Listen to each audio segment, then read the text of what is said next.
আসন্ন ত্রয়োদশ জাতীয় সংসদ নির্বাচনকে সামনে রেখে সম্ভাব্য চূড়ান্ত প্রার্থী তালিকা করেছে বিএনপি। সোমবার সন্ধ্যায় রাজধানীর গুলশানে বিএনপি চেয়ারপারসনের কার্যালয়ে ২৩৭টি আসনের প্রার্থী তালিকা ঘোষণা করেন দলের মহাসচিব মির্জা ফখরুল ইসলাম আলমগীর।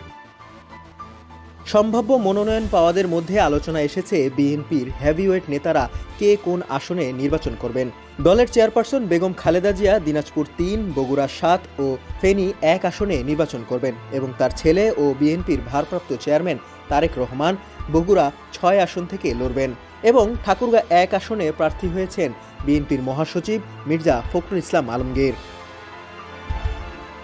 এছাড়া ভোলা ৩ আসনে মেজর অবসরপ্রাপ্ত হাফিজ উদ্দিন আহমেদ, ঢাকা ৮ আসনে মির্জা আব্বাস, ঢাকা ৩ আসনে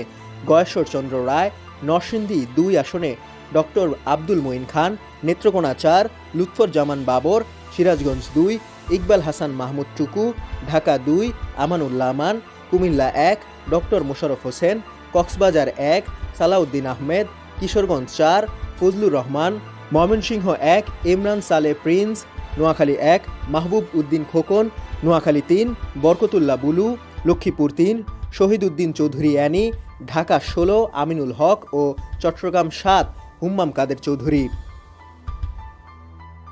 এছাড়া ঢাকা ১২ আসনে সাইফুল ইসলাম নীরব, ঢাকা ৬ ইশরাক হোসেন, ঢাকা ১৪ সানজিদা ইসলাম তুলি, ঢাকা ১৯ সালাউদ্দিন, কক্সবাজার ৪ শাহজাহান চৌধুরী, চট্টগ্রাম ১ নুরুল আমিন, চট্টগ্রাম ১৩ সরোয়ার জামাল নিজাম, ফরিদপুর ২ শামা ওবায়েদ,